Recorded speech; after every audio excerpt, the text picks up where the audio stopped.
John and Jessica were driving home from the bar one night when a police officer pulled them over.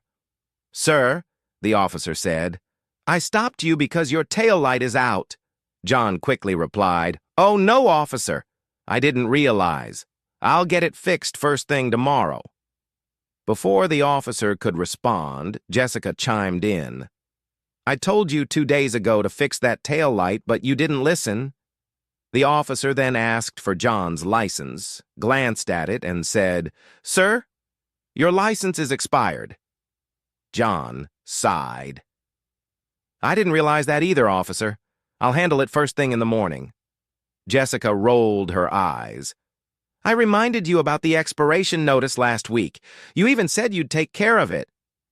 Frustrated, John snapped, "Jessica, can you just keep quiet for once?"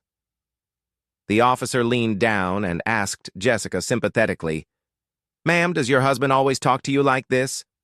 Jessica smirked and replied, "Only when he's drunk." A husband and wife were arguing in bed one night, and eventually the husband had enough. Frustrated, he grabbed a blanket and stormed off to sleep on the couch. The next morning, the wife, feeling guilty, decided to buy him a gift to make up. Knowing he loved golf, she went to the pro shop at his favorite course. The pro showed her a top-of-the-line putter. "This one's great," he said. "How much?" she asked. $150, he replied. She frowned. "That's a bit pricey." The pro nodded. "It comes with an engraving, though. You can choose anything you like. A classic one is never up, never in." The wife immediately shook her head. "Oh, no, definitely not." "Why not?" the pro asked. "That's exactly what started the fight in the first place." An elderly man began to worry that his wife was losing her hearing. Concerned, he called her doctor to schedule a hearing test. The doctor said, "I can see her in 2 weeks, but in the meantime, you can try an informal test. Stand 40 feet away and ask her something in a normal voice. If she doesn't respond, move closer in 10-foot increments until she does." That evening, while his wife was in the kitchen cooking, he decided to try the test. From the living room, about 40 feet away, he called out, "Honey, what's for dinner?" No response. He moved to the dining room about 30 feet away and tried again. "Honey, what's for dinner?" Still no response. Getting closer, he stood 20 feet away and shouted, "Honey, what's for dinner?" Silence.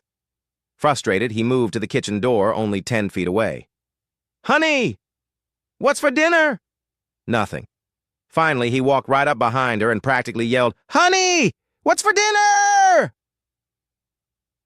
She spun around, hands on her hips, and shouted, "For the 5th time, chicken!" A couple visits an agricultural show in the countryside on a sunny Sunday afternoon. As they stroll past the bull auction, the announcer begins hyping up the first bull. "This fine specimen reproduced 60 times last year." The wife nudges her husband with a grin. "That's 5 times a month." "Impressive, huh?" The second bull is brought up. "This remarkable bull reproduced 120 times last year." She pokes him again. "That's 10 times a month. How do you compare to that?" The husband starts to squirm, feeling the pressure. Then the third bull is introduced. "Now, ladies and gentlemen, this extraordinary bull reproduced 360 times last year. Once a day, every day of the year." The wife slaps her husband's arm and exclaims, "Did you hear that? Once a day. What do you have to say for yourself?" The husband, now thoroughly irritated, snaps back, "Why don't you ask if it was with the same cow?"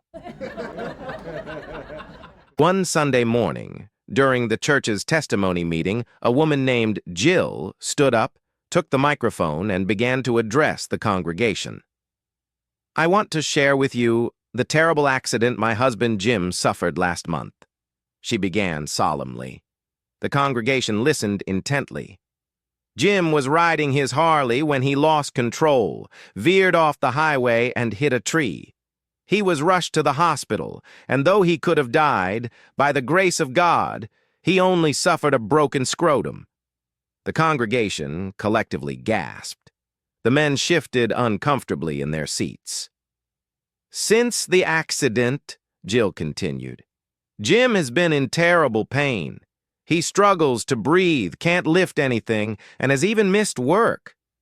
He can't pick up our children to hug them, and—" Her voice broke. "Our love life has all but vanished." She wiped a tear and added, "I ask you all to pray for Jim and for us, that his broken scrotum will heal completely." A murmur spread through the congregation as the gravity of Jim's injury sank in. The men in the audience looked especially uneasy. Then, slowly, a man in the back stood up.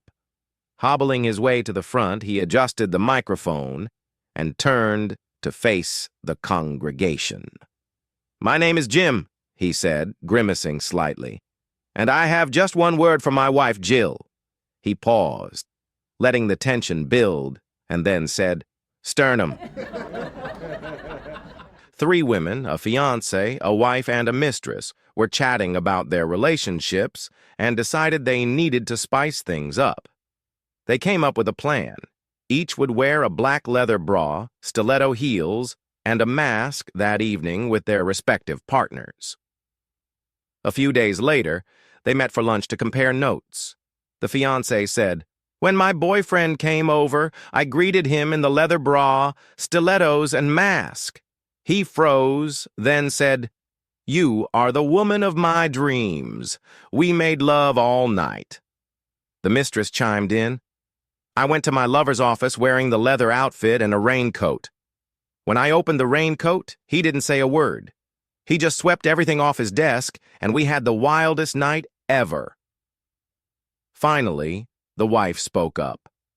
"I sent the kids to my mom's, put on the leather outfit, stockings, stilettos, and mask, and waited for my husband to come home. When he walked in, he looked at me and said, 'What's for dinner, Batman?'" A woman was in the kitchen cooking eggs when her husband suddenly burst in, looking frantic. He stared at the eggs and gasped, "Be careful! Careful! Add more butter. Now! Oh my gosh!"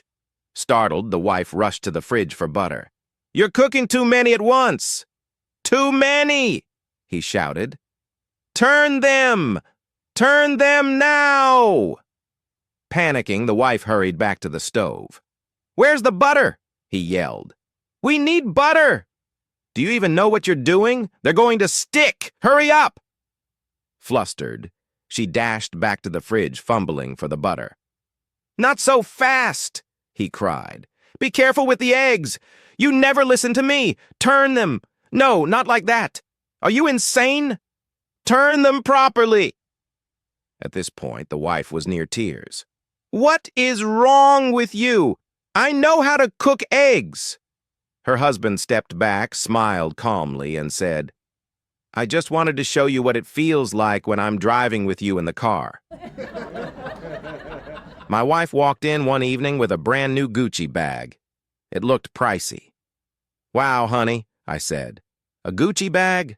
Where did you get it?" She smiled. "Oh, my boss and I bought a lottery ticket together and won. I used my half of the winnings to treat myself."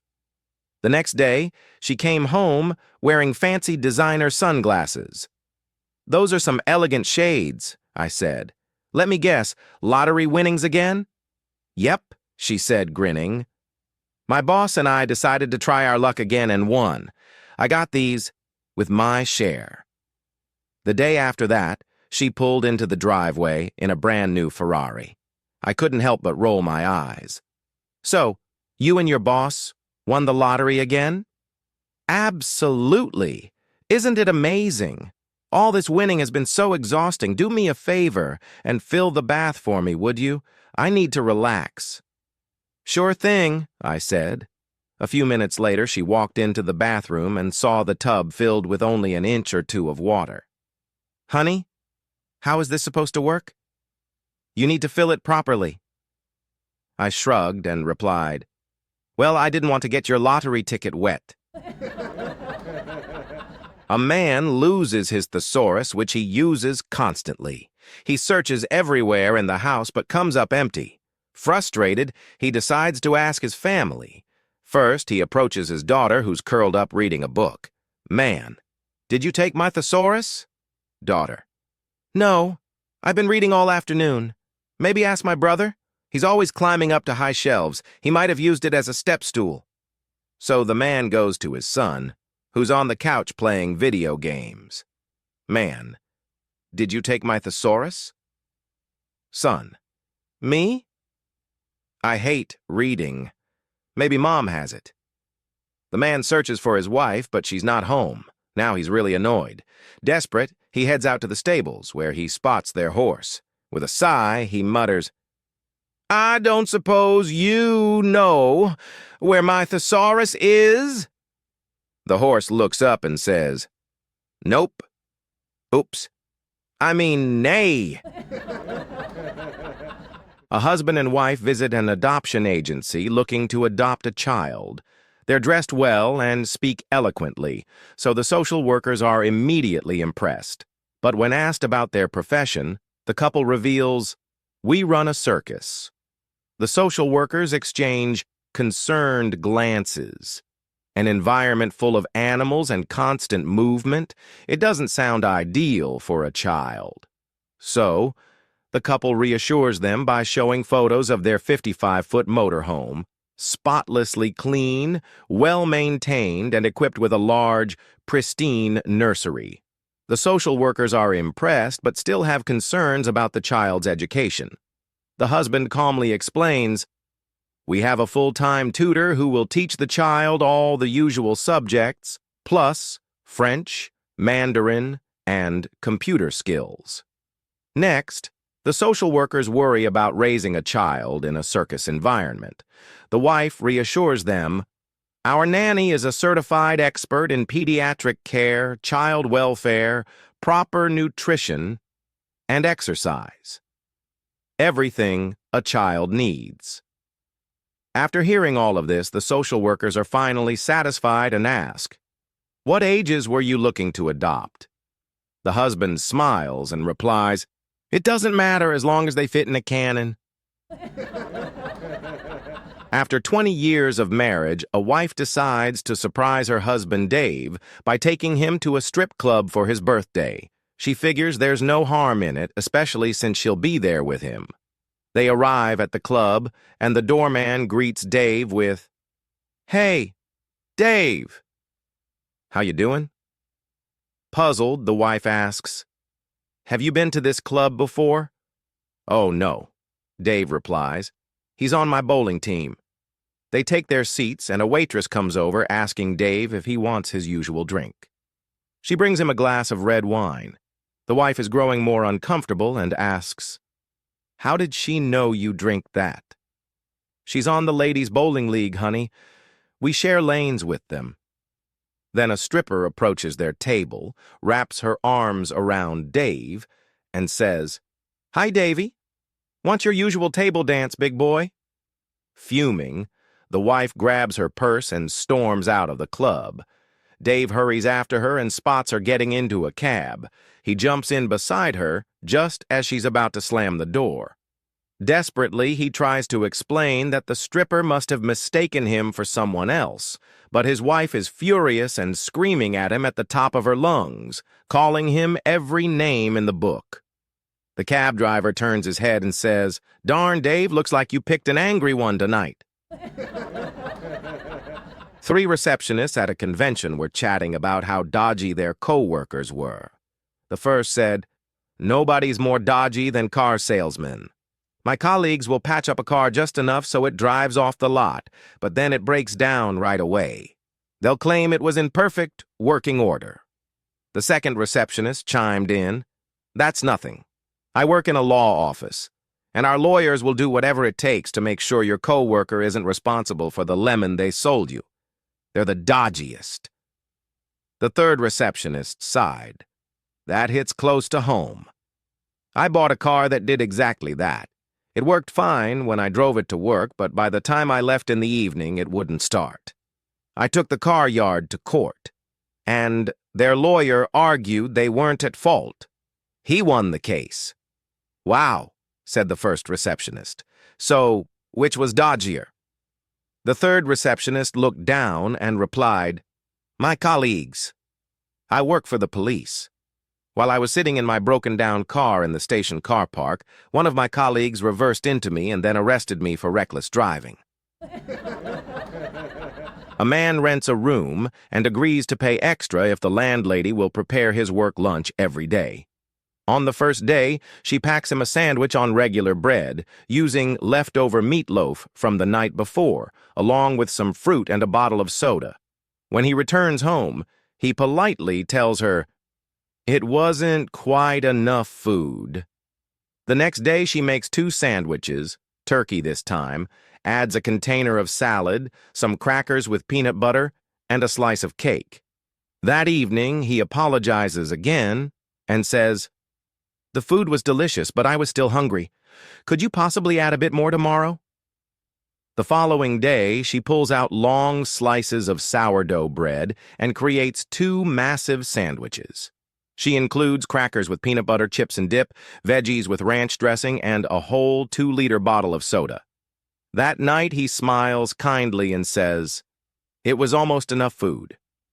The next day, she cuts a loaf of bread in half and stuffs it with pounds of meat, cheese, an entire head of lettuce, tomatoes, onions, other vegetables, and sauces. It's a mountain of food. That evening, he gives her a dry look and says, "So, I see we're back down to 1 sandwich." A large corporation hires a tribe of ex-cannibals. They tell them, "You have full rights as employees, but you're not allowed to eat anyone." Everything goes smoothly for weeks, but then the CEO calls the tribe into his office and says, "One of the employees has been missing for several days now. This is awkward to ask, but did you eat them?" The chief checks with his tribe and replies, "No, sir, we have not eaten anyone. We left that all behind us." The CEO is still suspicious but has no proof, so he apologizes and sends them back to work. Once they're out of earshot, the chief turns to his tribe and asks, "Okay, which one of you idiots did it?" One tribesman sheepishly raises his hand and says, "I ate the cleaning lady." The chief, furious, slaps him and shouts, "You fool! We've been eating department heads, marketing executives, and efficiency consultants for weeks and no one noticed. Then you had to go and eat someone they'll actually miss." A mother-in-law was staring at her newborn grandson with a puzzled expression. Unable to hold back her thoughts, she finally said, "Why doesn't my grandson look anything like my son, John?" The daughter-in-law, clearly fed up, stood up, lifted her skirt slightly, and pointed at herself. With a sarcastic tone, she replied, "This isn't a photocopy machine." Agency. "Sir, we found 3 candidates based on your requirements. How would you like their placements?" Manager. "Put 100 bricks in a closed room. Then send the candidates in and lock the door. After a few hours, analyze the situation. Here's what to do. If they're counting the bricks, put them in accounts. If they're recounting the bricks, put them in auditing. If they've messed up the room with the bricks, put them in engineering. If they're arranging the bricks in strange patterns, put them in planning. If they're throwing the bricks at each other, put them in operations. If they're sleeping, put them in security. If they've broken the bricks into pieces, put them in IT. If they're sitting idle, put them in HR. If they claim they've tried every combination, yet not a single brick has moved, put them in sales. If they've already left for the day, put them in marketing. If they're staring out of the window, put them in strategic planning. And if they're talking to each other and not a single brick has been touched, congratulate them and put them in management." Two little boys, one 9 and one 4, walk into a grocery store. The 9-year-old grabs a box of tampons and brings it to the register. The cashier, looking at the box, asks, "Oh, these must be for your mom, right?" The 9-year-old replies, "Nope, not for my mom." The cashier, curious, asks, "Well, then they must be for your sister?" The boy shakes his head. "Nope, not for my sister either." The cashier is even more puzzled now. "Then who are they for?" The boy calmly responds, "They're for my 4-year-old little brother." The cashier is shocked. "Your little brother? Why in the world would he need tampons?" The 9-year-old explains, "Well, on TV they say if you wear one of these, you can swim, run fast, or ride a bike. And my little brother can't do any of those things." A rabbi and a priest meet after a year without seeing each other. The rabbi says, "Wow, you've gained some weight since last time." The priest replies, "Yeah, I've been trying a new technique. You go to a restaurant, eat as much as you can, and when the bill comes, you just tell them you already paid." The rabbi, intrigued, asks, "But the waiter won't believe you, will he?" The priest grins. "Of course not." That's when you say, "How dare you doubt a man of faith? It usually works, and you can leave without paying." The rabbi, impressed, decides to give it a try. Later that day, he's at his favorite kosher restaurant, eating plate after plate. When the waiter brings the bill, the rabbi says, "Oh, I already paid." The waiter looks confused. "I'm pretty sure you didn't, sir." The rabbi, confident, says, "I'm a rabbi. How dare you doubt a man of faith? I already paid." The waiter, now apologetic, says, "Oh, I'm terribly sorry, you must be right. You're good to go." An hour passes. 2 hours. The rabbi is still sitting at the table.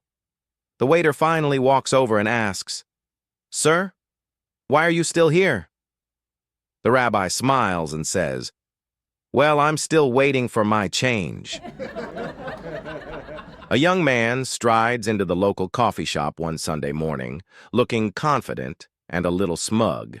He surveys the place, then raises his hand to summon a waiter. "I'll have your freshest coffee," he declares. "None of that muddy stuff you probably served from yesterday's leftovers." The waiter, trying to keep calm, reassures him. "Sir, we brew fresh coffee several times a day." The man scoffs. "I'll believe it when I taste it.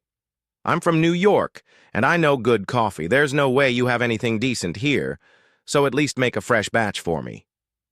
He waves the waiter away with a dismissive gesture. The waiter heads to the kitchen and soon returns with a steaming cup of coffee. The young man takes a sip and immediately scrunches his face in disgust. "Just what I thought," he says, pushing the cup away. "That's not fresh at all. Come on, make me another one." The waiter heads back to the kitchen and, after some time, returns with another cup, even more aromatic and enticing than the first. The young man eagerly takes a sip, only to spit it out in shock. "This is worse. This tastes like mud," he shouts, glaring at the waiter. The waiter, looking confused, calmly responds, "But, sir, it's fresh ground." A few decades ago, a restaurant ran an advertisement claiming they'd serve you anything you wanted. However, if they couldn't, they would gift you $5,000 as an apology. A man walking by reads the sign and thinks it's all nonsense, but curiosity gets the best of him. He decides to test it out. He enters the restaurant and is seated by a waiter. The waiter asks, "What would you like to order today, sir?" Man, "I'll have an elephant's ear and a muffin, please." The waiter nods and hurries off to the kitchen. Minutes pass, and the man starts feeling confident. He figures they're probably scrambling to figure out how to get an elephant's ear, and he'll walk away with an easy $5,000. After a while, the waiter returns, looking a little anxious. "Waiter, Apologies, sir, but could you tell me which kind of elephant you'd prefer the ear from? The man is caught off guard, but tries to remain calm. An Indian elephant is fine. Waiter. Thank you, sir. The waiter heads back to the kitchen. The man sits there, sweating a bit, wondering how much this is going to cost him. A minute later, the waiter returns again. Waiter. And which side of the elephant's ear would you prefer? The man starts to panic. The left ear, I suppose. Waiter. Splendid. The waiter leaves once again, and the man, now trembling, can't believe what he's gotten himself into. 5 minutes later, the waiter returns with a platter in hand and $5,000. Waiter. Here's your order, sir. I'm terribly sorry, but we're out of muffins. On a very windy day, a rabbi was walking along when a strong gust of wind blew his hat off his head. The rabbi chased after it, but the wind kept blowing it farther away. A young non-Jewish man, witnessing the incident, ran after the hat, caught it, and returned it to the rabbi. The rabbi, deeply grateful, handed the young man $20 and blessed him. Overjoyed, the young man decided to visit the racetrack, feeling lucky with the rabbi's blessing. He studied the program carefully, and, in the 5th race, he saw a horse named Top Hat, with odds of 100 to 1. Feeling confident, he bet the entire $20 on the horse. To his delight, Top Hat won. Excited, he moved on to the next race, where another horse named Bowler had odds of 30 to 1. He bet all of his winnings on Bowler, and once again, he won. Returning home that evening, the young man excitedly recounted his day to his father. I came to the last race, and I saw a horse named Chateau. It was the heavy favorite, so I bet all my winnings on him. After all, Chateau means hat in French, so I thought it was a sure thing. His father, looking confused, responded, You fool! Hat in French is chapeau, not chateau. So who won the race? The son sighed. Well, a real long shot won. A Spanish horse named Sombrero. A big city lawyer was representing the railroad in a lawsuit filed by an old rancher whose prize bull had gone missing along the railroad's route. The rancher simply wanted to be compensated for the fair value of the bull. The case was scheduled to be heard by the Justice of the Peace in the back room of the local general store. The attorney for the railroad quickly cornered the rancher, hoping to settle out of court. The lawyer gave his best pitch, and after some convincing, the rancher agreed to take half of what he originally asked for. After the rancher signed the release and took the check, the young lawyer couldn't resist bragging just a little. I hate to tell you this, old man, the lawyer said with a grin, but I pulled one over on you in there. I couldn't have won the case. The engineer was asleep and the fireman was in the caboose when the train passed through your ranch that morning. I didn't have a single witness to put on the stand. I just bluffed you. The rancher, unfazed, replied, Well, I'll tell you, young feller, I was a little worried about winning the case myself because that bull came home this morning. A young man named Joe bought a horse from a farmer for $250. The farmer promised to deliver the horse within the next few days. A couple of days later, the farmer arrived at Joe's house with some bad news. Sorry, son, but I've got some bad news. The horse died. Joe replied, Well, then just give me my money back. The farmer said, I can't do that. I've already spent it. Joe thought for a moment and said, All right, then, just bring me the dead horse. The farmer, confused, asked, What are you going to do with a dead horse? Joe grinned and said, I'm going to raffle him off. The farmer shook his head. You can't raffle a dead horse. Joe shrugged and said, Sure I can. Watch me. I just won't tell anyone he's dead. A month later, the farmer ran into Joe and asked, "So, what happened with that dead horse?" Joe smiled and said, "I raffled him off. I sold 500 tickets at $5 each and made a profit of $2,495. The farmer was shocked. "Didn't anyone complain?" Joe laughed. "Just the guy who won. So I gave him his $5 back."